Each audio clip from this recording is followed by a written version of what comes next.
এবং সবচেয়ে ভয়ঙ্কর ব্যাপার হচ্ছে আপনি যখন কারোর উপর জুলুম করেন, ওই মাজলুম আর আল্লাহর মাঝখানে কোনো ফারাক থাকে না। আল্লাহ ওই ফারাকের পর্দা উঠায় না।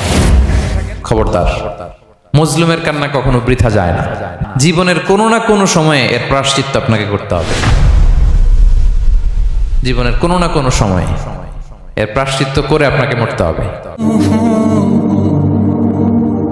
বিষ্ণু ইসলাম আরো ভয়ঙ্কর কথা বলেছেন। তিনি বলেছেন, মান যালামা কিদা শিবরিন মিনাল আরদি তুবিকাহু মিন সাবঈ আরাদিন। কেউ যদি জুলুম করে তার ভাইয়ের 1 বিঘত পরিমাণ জমিন খায়। 1 বিঘত চিনেন তো?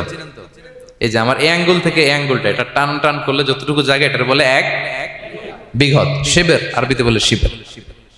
হ্যাঁ, মান যালামা কিদা শিবর। বিষ্ণু বলেন এই 1 শিবর, 1 বিঘত জমি যদি কেউ অন্যায়ভাবে জুলুম করে তার ভাইয়ের কাছ থেকে খায়, কিয়ামতের দিন তুবিকা আলাইহি সাবউ আরাদিন, এই 7 জমিনকে আল্লাহ তাআলা তার ঘাড়ে চাপাবে। খা এবার, খা।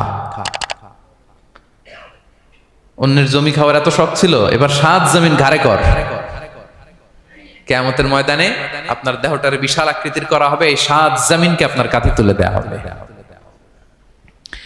এজন্য আমরা অন্যের রাইটস, অধিকার যেন নষ্ট না করি, কারো উপর যেন জুলুম না করি, কোনোভাবেই না। আমরা নানাভাবে এই জুলুমটা করি।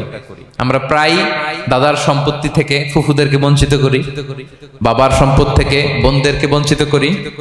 হ্যাঁ, নিজের ভাই আরেক ভাইকে, আপন ভাই ভাইকে বঞ্চিত করে, জুলুম করে। এরকম দৃশ্যপট আমাদের সমাজে আছে না নাই বলেন তো? কিয়ামতের দিন আল্লাহর সুপ্রিম কোর্টের কাঠগড়ায় হিসেব দিতে হবে। আর এই জালিমদেরকে আল্লাহ তাআলা পছন্দ করেন না। এবং সবচেয়ে ভয়ঙ্কর ব্যাপার হচ্ছে আপনি যখন কারোর উপর জুলুম করেন, ওই মাজলুম আর আল্লাহর মাঝখানে কোনো ফারাক থাকে না। আল্লাহ ওই ফারাকের পর্দা উঠায় না। বিষ্ণু বলেন, ইত্তাকি দাওয়াতাল মাজলুম, তোমরা মজলুমের বদদোয়াকে ভয় করো। খবরদার, কারণ ফাইন্না লাইসা বাইনাহু ওয়া বাইনাল্লাহি হিজাব, তার আর আল্লাহর মাঝে কোনো পর্দা থাকে না। দোয়া করলেই ওটা আরশে যেয়ে কবুল হয়ে যায়। আল্লাহ তাআলার চারিপাশে অনেক পর্দা আছে। কেউ কেউ বলে 70,000 নূরের পর্দা। এই 70,000টা সহিহ হাদিস দ্বারা সাব্যস্ত না, কিন্তু অসংখ্য অগণিত পর্দা, এবং পর্দাও এটা নূরের পর্দা। আচ্ছা বলেন তো, জানলা দিয়ে বাইরের আলো ঠেকাতে আমরা দেয়ালে জানালায় কি লাগাই? পর্দা লাগাই। পর্দাটা কিসের তৈরি? মোটা কাপড়ের, যাতে করে ওই আলো না আসে। কিন্তু আল্লাহর চারদিকে যে পর্দা, ওই পর্দাটা কিসের? নূরের, আলোর। ওনার পর্দায় আলো দিয়ে তৈরি। সুবহানাল্লাহ বললেন না?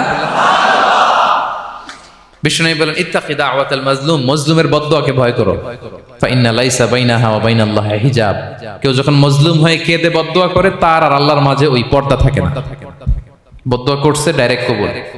খবরদার আমার পেনাঙ্গের ভাইয়েরা, আমরা যেন জালিম না হই।